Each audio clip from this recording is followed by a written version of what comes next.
अहमदाबाद तैयारा हादसा, महलूकीन की तादाद 274 तक पहुंच गई। हादसे की जांच के लिए आला सतही कमेटी तश्कील। महलूकीन के अहलखाना लाशों की शनाख्त के लिए DNA के नमूने जमा कराने में मसरूफ।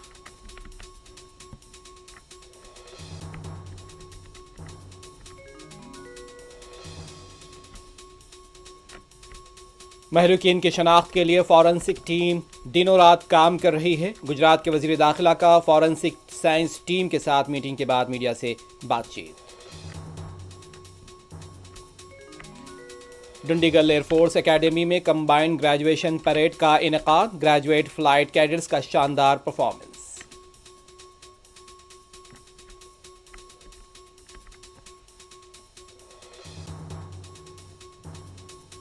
तेलंगाना हुकूमत ने सरकारी मुलाजमीन के लिए महंगाई भत्ते में 3.64% का किया इजाफा। सरकारी मुलाजमीन में मसर्रत की लहर।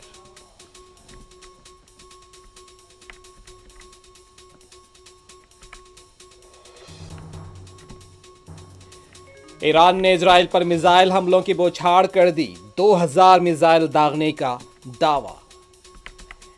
ईरानी मिसाइल हमलों से 3 हलाक, 34 अफराद जख्मी। कई इमारतों को इजराइल में पहुंचा शदीद नुकसान।